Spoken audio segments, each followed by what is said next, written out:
کسی گاؤں میں ایک لکڑہارا رہا کرتا تھا۔ وہ لکڑیاں کاٹ کاٹ کر اپنا گزارا کیا کرتا، لیکن کبھی دہاڑی لگتی کبھی نہیں۔ اس کے حالات کتنے اچھے نہ تھے۔ آج بھی لکڑہارا جب جنگل میں لکڑیاں کاٹنے کے لیے گیا تو اس کو ایسی آوازیں سنائیں گی جیسے کوئی مدد کے لیے کسی کو پکار رہا ہو۔ وہ آوازوں کی سمت جاننے کی کوشش کرنے لگا۔ ڈھونڈتے ڈھونڈتے وہ ایک گڈھے کے قریب پہنچا۔ قریب جا کر اس کو معلوم ہوا کہ اس گڈھے میں سے ہی آوازیں آ رہی ہیں۔ اس نے گڈھے میں جیسے ہی جھانک کر دیکھا تو اس نے دیکھا کہ ایک بونا گڈھے میں گرا ہوا ہے اور مدد کے لیے وہی پکار رہا ہے۔ لکڑہارا سوچنے لگا کہ اب بونے کو گڈھے سے کیسے نکالا جائے۔ تبھی اس کی نظر پاس پڑی ہوئی ایک بیل پر پڑی تو اس نے وہ بیل اٹھا کر گڈھے کے اندر ڈال دی اور بونے کو کہنے لگا کہ یہ بیل میں نے گڈھے کے اندر ڈال دی ہے، اب تم ایسا کرو، اس کو پکڑ کر اوپر آ جاؤ۔ بونا بیل کے سہارے چڑھ کر گڈھے سے باہر آ گیا اور باہر آ کر اس آدمی کا شکریہ ادا کرنے لگا۔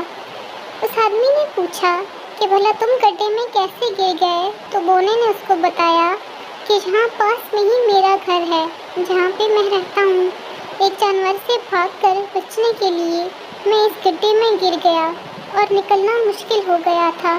شکر ہے تم میری مدد کو پہنچ گئے اور مجھے وقت پر بچا لیا۔ پھر بونے نے لکڑہارے سے اس کے بارے میں پوچھا تو لکڑہارے نے بونے کو اپنی ساری بات بتا دی اور یہ بھی بتا دیا کہ میں بہت غریب ہوں، آج بھی لکڑیاں نہیں کاٹ سکا، پتہ نہیں گھر میں کچھ کھانے کے لیے بھی ہوگا یا نہیں، آج تو خالی ہاتھ ہی گھر جانا پڑے گا۔ یہ سن کر بونا بولا کہ میں تمہاری مدد کر سکتا ہوں، یہاں سے تم سیدھا شمال کی طرف چلے جاؤ، راستے میں تمہیں 2 بڑے برگد کے پیڑ نظر آئیں گے، ان پیڑوں کے درمیان ایک مور ہے، ان پیڑوں کے نیچے اصل میں ایک خزانہ دفن ہے جس کی رکھوالی وہ مور کرتا ہے۔ اگر کوئی اس سے اس کا خزانہ چھیننے کی کوشش کرے تو وہ اس کو پتھر کی مورتی میں تبدیل کر دیتا ہے، لیکن میں تمہیں ایک طریقہ بتاتا ہوں۔ اصل میں وہ مور کسی کو مصیبت میں نہیں دیکھ سکتا، تم ایسے کرنا کہ مور کے سامنے مرنے کا ناٹک کرنا، اس کی وجہ سے اس کو تم پہ ترس آ جائے گا اور تم جو بولو گے وہ کرے گا۔ لکڑہارے نے بونے کی بات اچھی طرح سمجھ لی اور پھر وہاں سے چل دیا۔ بونے نے بھی لکڑہارے کا شکریہ ادا کیا۔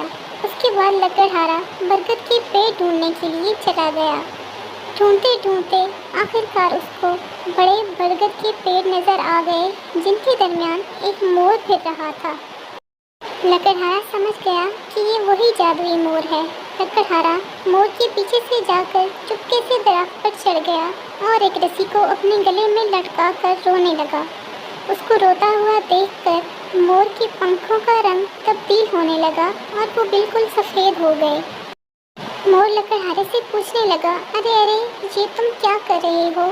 ایسا مت کرو، تمہارا ایسا کرنے سے میں اپنی جادوئی شکتیاں کھو دوں گا۔ تو لکڑہارا بولا، مر جانے دو مجھے، کھانے پینے کے لیے کچھ ہے نہیں میرے پاس، کیا کروں گا ایسی زندگی جی کر، اپنے بچوں کو بھی کچھ نہیں دے سکتا۔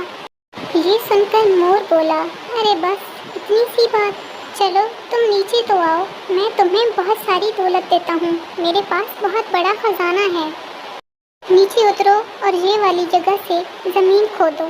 لکڑہارا نیچے اترا اور زمین کھودنے لگا۔ زمین کھودتے کھودتے آخر اس کو ایک سونے سے بھری ہوئی پوٹلی ملی۔